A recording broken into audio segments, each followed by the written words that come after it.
The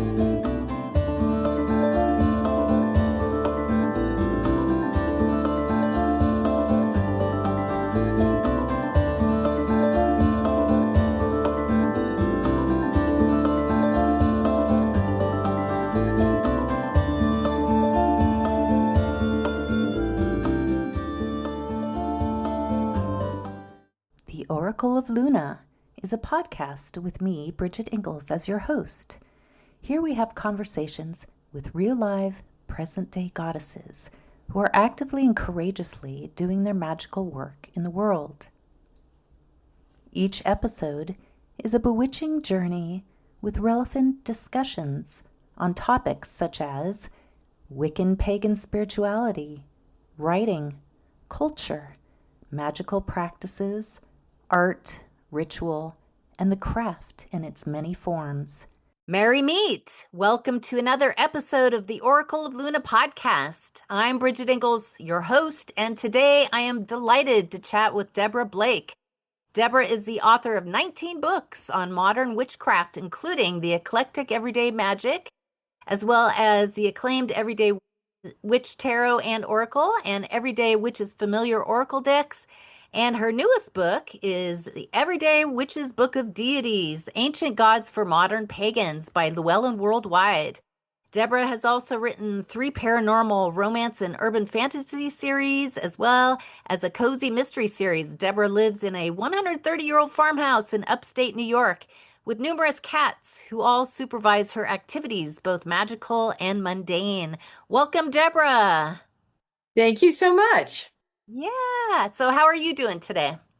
I'm all right. I actually got some writing done, which is very exciting because it's been, it's a crazy time of year with the spring up and downs and trying to get the garden in and cats, cats always being helpful.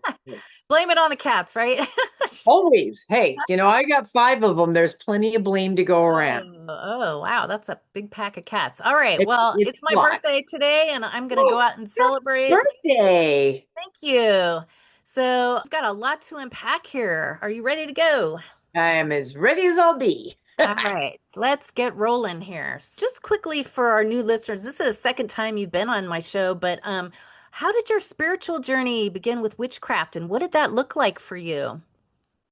Well, it was sort of interesting. I mean, in one aspect, I would say that my spiritual beginning began, as a child. I was always interested in, nature, and I had a garden even as a little kid, and I loved to be by the ocean and in the woods, but I didn't know there was a name for that until I had a friend who kept inviting me to come over to her house to like join a bunch of people and doing a thing, and she said I'd like it, and I didn't go for a long time because, well, for one thing, I'm terminally antisocial. I mean, I'm social with people I know. I'm not great with groups of people I don't know, unless I have my author hat on, and then that's a whole different thing.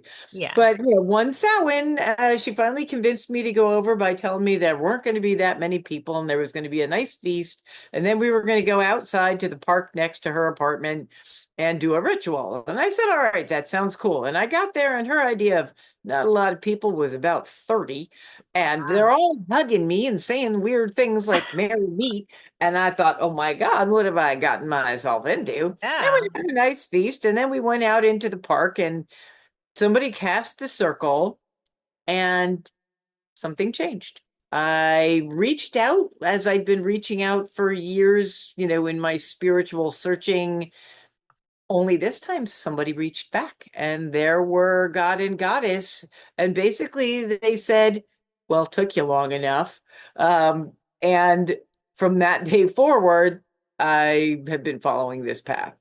So it was kind of a remembrance of... Well, it was... She knew that was where I belonged even before I knew that was where I belonged. In fact, it was sort of funny. She ended up being my first high priestess, and we had a mutual friend who was my hypnotherapist. And I said to the friend after this, stunning revelation, I said, "Oh my God, I'm a witch," and she's a witch too. And she said, "Yeah, I know."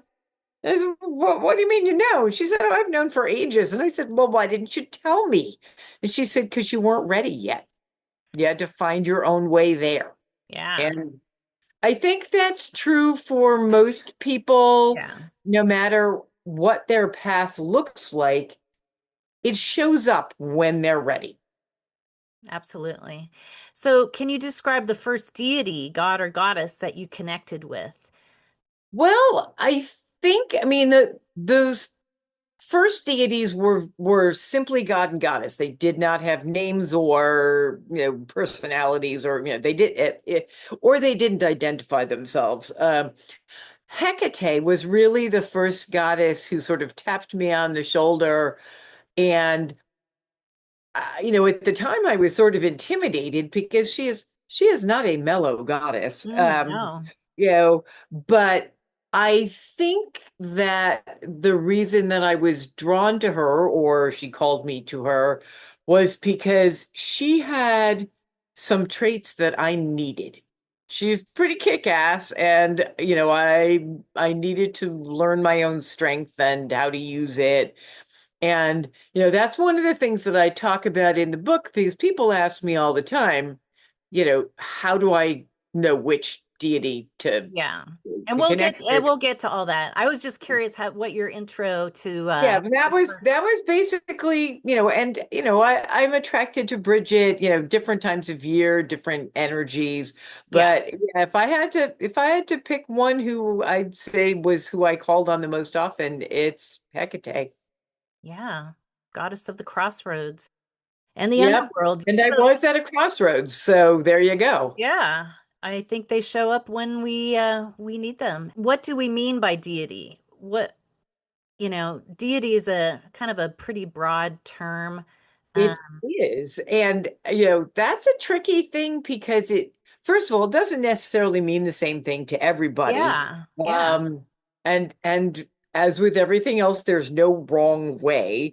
One of the things that I find fascinating about witchcraft, in general, is that the way we look at deity is sort of two different ways at the same time, which is a little hard to wrap your brain around, but it's true.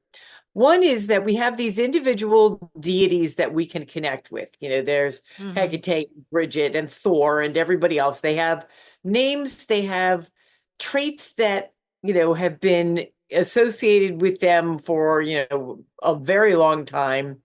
But there is also this sort of big overarching energy that is so far from our own reality that we can't really wrap our brains around it. Hmm. Hmm. And I I think, when we talk about deity as a whole, or god and goddess as a whole, it's it is at one time both this big huge thing that human beings are simply too puny to be able to comprehend, and also these personal deities who show up for us, in part, I think, because they show up in ways that we can understand and connect with. It doesn't mean that those individuals are not real. It also, it, but they are also a part of this big power Yeah. that we can't, how do you even Right. address a power that large? Right. It's this overarching umbrella kind of the divine, right? And then Right. underneath that, we've got many, many deities that we can call upon, learn from, and gain wisdom from and celebrate. I was just curious. I mean, it's such a broad term, and I just wanted to see what your take is on that word. It's something, again, I talk about this in the book, and I've talked about it in Yeah. some previous Yeah. books, because it can be sort of confusing that it is one thing and another thing Yeah. both at the Right. same time. But Yeah. I also think that if you look at other religions, there's the big G God, Yes. but then there's also Jesus and Mary, who I think are easier for people to Yeah. connect. Sure. So, Yeah. So you know, how do witches work with deity? And what's the benefit of working with deities as a witch? Well, I mean, probably witches work with deity in as many different ways as there are witches, just like everything else in witchcraft. Yes. There is no one rule. And that's great. There are some people who work with deity simply by talking to them, Yeah. and then there are others who do, elaborate rituals, especially for, the Hmm. Sabbats, the holidays. My group, because I have a small coven that's been together since 2004, if you can believe it. Mm, Um, and we gather on the holidays and we always do sure. some kind of a ritual. Sure. And what we do at that point is, we usually, invite in the deities and that whoever it is we're working with. Sometimes we just say God and Goddess and don't specify. Sometimes on a holiday, like for Imbolc, Bridget is very strongly associated Sure. with Imbolc, so we might call on her and, some masculine deity. And we usually do some sort of magical work that will move us towards whatever our goal is. We usually have a goal of some kind, and Yeah. then we ask the deity for help. Yeah. Yeah, So we it's say, really like for maybe assistance or overseeing or with the adding yeah, wisdom to the right. ritual, aspects of ourselves that we might lack or traits we might lack, or and then you've got the whole cultural heritage uh, Oh, bubble yeah. to talk Well, about. And there's many ways to work with that we work with deities as witches. and we don't necessarily do it the same way every single time. It Right. depends Yeah. on what it is you need or want. I mean, Yeah. I have a daily practice that starts in the morning with me greeting them and sort of Yes. asking them to help I me do too. get through Yeah. the day. Hmm. And then at the end of the day, I have a gratitude practice where I greet them. And, in both these cases, I just say God and Goddess and figure whoever is listening will hear me.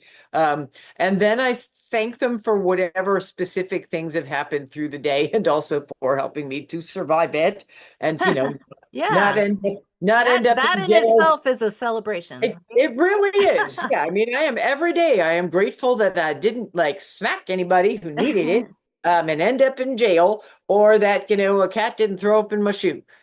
Big stuff, little stuff. So, there's that kind of thing. And then there's if you have a crisis or if there's something ongoing in your life that you feel like you need a boost with, then you can ask them for help with that. And of course, there's also simply knowing they're there, faith, which is a thing that I've always Yes. struggled with. But in difficult times like what we're living through right now, Yeah. which is pretty much hell on wheels, Yes. just Agreed. I find it helps just to have something that I believe in, even though I cannot explain or necessarily understand why things are not different. I mean, some of it, people are like, well, why don't the gods change this? Well, it's because people have free will. And Yeah. they aren't just going to swoop in and go, well, you people made a mess of this, but we're going to fix it now. No, we have to fix our own messes. But It's just they having somebody in our corner or exactly somebody you who will know, lend us a little extra strength yeah. when we're feeling wobbly. Like we're So not alone in this world. exactly. And for me, that was the thing I found in that circle that night, that first Yes. night, was the answer to the question I had been asking for many years, which was, is there something more? And I absolutely believe that yes, there is. How do we choose a deity? I know we kind of briefly talked about, Well, in a sabbat or a ritual, cultural sometimes they heritage choose or, us. time of the year, seasons, moon cycle. Maybe they Well, call on I us. mean, they sometimes, I mean, I have a friend who had a very powerful dream that was really clear that it was not a regular dream, where she got tapped on the shoulder by a goddess and she sort of resisted because she felt like that particular goddess should not have been hers because of cultural appropriation reasons. And she was trying really hard to be mindful. And basically the goddess went, I called you, you know, you don't say no. You can take my word for it. It's okay.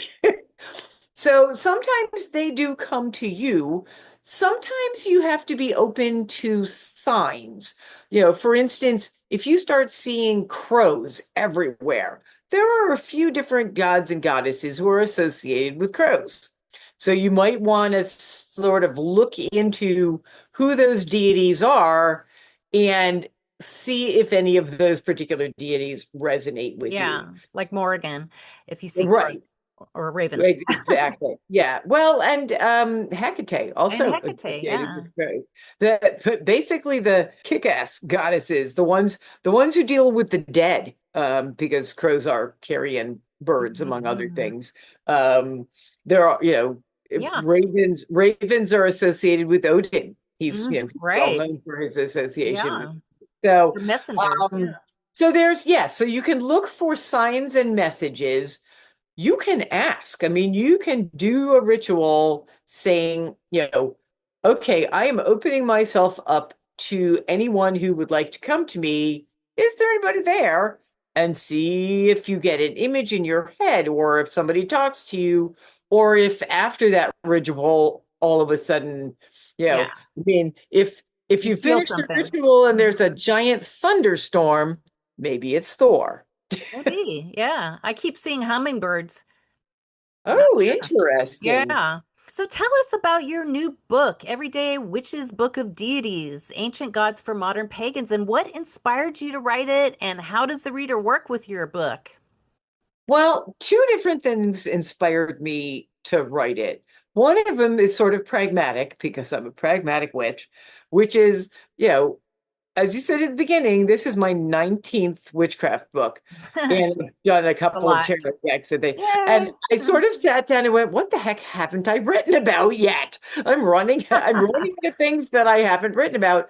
And it came to me because, of course, that's the other thing is, many of my books, my first book, especially Circle Covenant Grove, which was based on the first year of practice with my group, um, Sure. that basically the gods came down and went, write this book. I had no plans to be a nonfiction writer. I was going to be just a fiction writer. That was the plan. Turns out the gods had other plans. But so some of it was that. But I Yeah. also, because I am a very public witch, I'm online, I have all these books. I always, make myself available to people who have questions. I mean, I get Sure. emails through my Yeah. website and I get, messages through Instagram and things. And I had noticed over the last bunch of years that some of the questions that I got the most often had to do with working with deities. People would say to me, Hmm. how do you know which deity is the right deity? Or what do I do? How do I know what offerings to make? Mm. Is Hmm. this right or is that right? Yeah. And so I figured rather than answering the same questions for 20,000 people over and over and over again, I would Yeah. just read a book and then I could go read the book. It's in the Yeah. book. Um, Yeah. That's great. and Okay. so it was really inspired by my readers as much as anything else, and by people who, came to me with questions, because, as a high priestess, it's sort of like being a minister or a priest or any other, you know, uh, Clergy or whatever. clergy. Yeah. You are essentially there to provide comfort and answers whenever you can and to serve your community. That's my take on it anyway. Yeah. And when I did my dedication as a high priestess, 2003 or whenever it was, that was a commitment that I made to the gods, was that I would try and be present for my community in whatever way I was called to do so. And sometimes that's just being there for an individual. And sometimes it means trying to figure out what would be the most helpful thing for me to share. And in Yeah. that case, it was this book. There are a lot of books on goddesses. I own a lot of books on goddesses. There are not as many books on both gods and goddesses. I mean, there are some books on individual deities. Yes. Like you might be able to Sure. find, there's a really good book on the horned gods. Um, Sure. yeah, Or but or by you know, Pantheon. right. So I wanted to take a slightly different approach. And, the reason why I called, subtitled it Ancient Gods for Modern Pagans is I wanted to make sure that people could connect with these gods we've sort of inherited, that, especially in, Through time. Wicca and witchcraft has very much, been involved with the Celtic gods and the Norse gods and the Egyptian gods and Greek and Roman gods, because those were the ones that the people who started us off with the Wicca path, those were the ones they mostly worked with. Right. I mean, things have expanded since then, but I can only cover so much.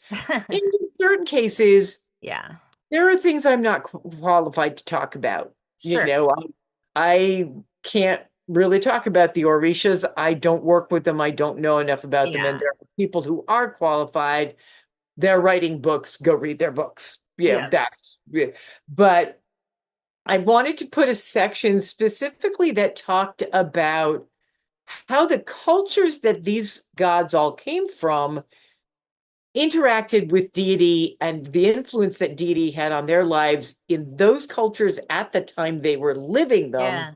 Yes. And then I talk a little bit about, when I get to the individual deities, I talk about, okay, for the modern witch, you don't necessarily need to sacrifice a goat.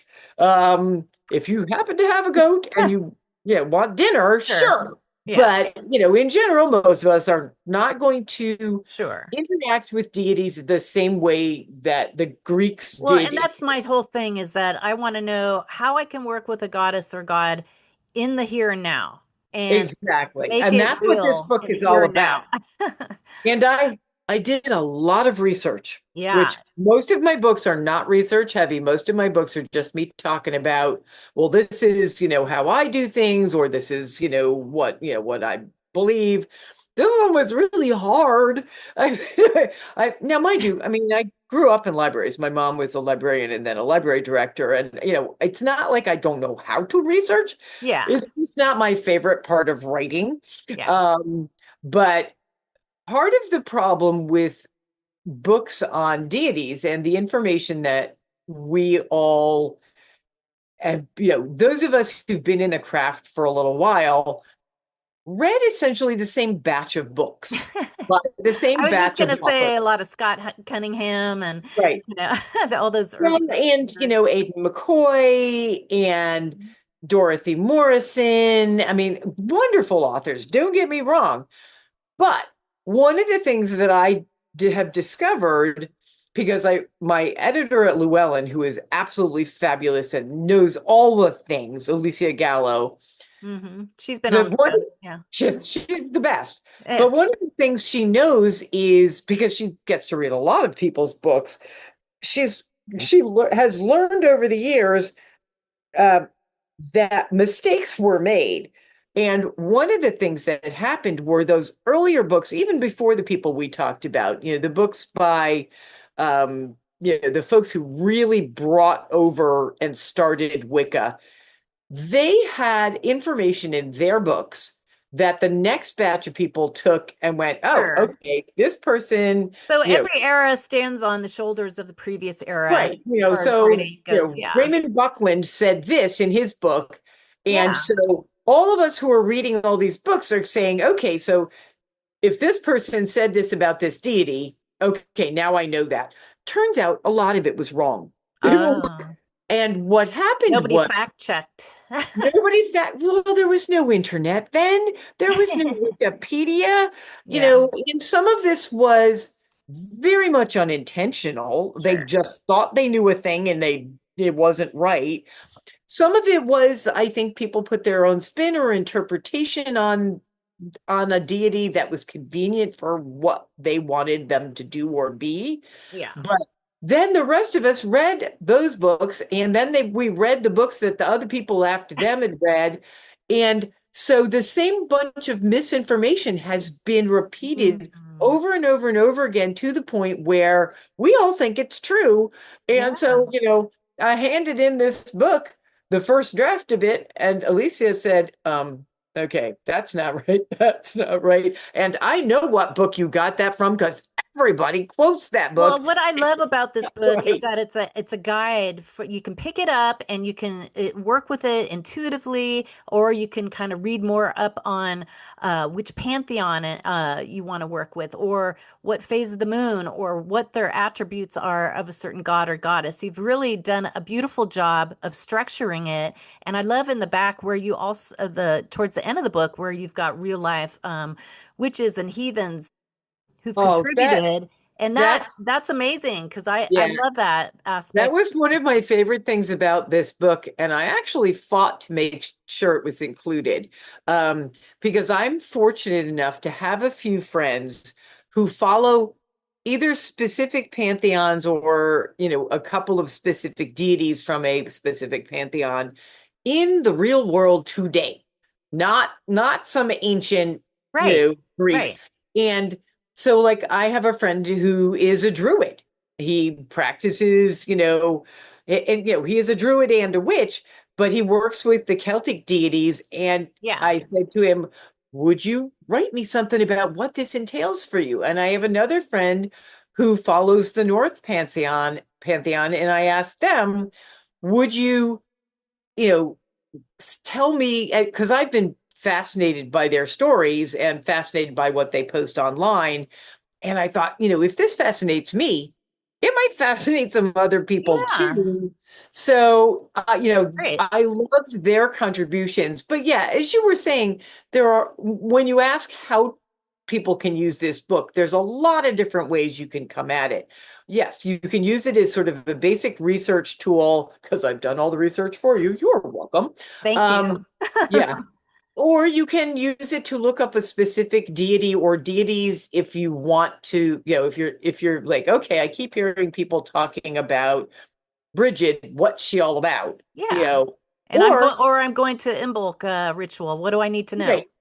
Or if you know you want to work with the deity, but you're not sure of the best approach, or you don't know what the offering would be, I've got that information because that's one of the things I always, sort of stumbled over is like, okay, the deities that I'm not the most familiar with, that I don't work with all the time, what's the appropriate offering? Yeah. So that's all in there. But also, if you look at the very end of the book, in Appendix C, um, it's also has lists of, okay, so which are the healing deities? If you need healing, you Yeah. can look at the back of the book and it lists some books, although I was looking. I love that, and I was going to remark on that for all the different things that you might come upon in your life or need or want, like protection or luck or good fortune or Right, I'm having problems with communication. healing, And, justice. Yeah, it's yeah. great. And I love and that. so, you can do a deep dive into one particular pantheon and then look at the deities from that pantheon and see which, if any of them, appeal to you. Or you can say, okay, you know, I really feel like I'm going to the ocean. I want an ocean deity to call on when I'm there. And you can look Yeah. under, that. So It's I, wonderful. So before we run out of time, I if it have a few would, more quick questions for you. okay. Let's say, okay, well, I've been in witchcraft for over 25 plus years, and I have like three main goddesses I work with and dedicated to. But, through time, we change our deity, and sometimes we're open and to a new deity to walk into our lives. Can we change? And I mean, there's a lot of beginner witches in my demographic here on this show, but I've also got some pretty advanced Wiccans and pagans. So, can we change our deity dedication with time? And Absolutely. I mean, here's the thing about being a human being and being a witch is that it's all about growth and change. If you're doing it right, it yeah, is all about growth and change. There are people who choose to stick where they are and never move, but for me, part of the benefit of being a witch and part of the goal of being a witch is to become your best self, your best person, your best witch, your best human being. And that means you have to grow and change. And certainly as we get older, the things we're focusing in our lives shift and change. Right. Or You yes, know, absolutely. so TV. the answer is yes. The answer is Okay. yes, absolutely. Okay. Listen to your inner voice and shift and change when it's called for. Perfect. All right. So before we get to your quick little incantation, what is your website or social media, real quick, for our listeners so they Okay, can learn more about you?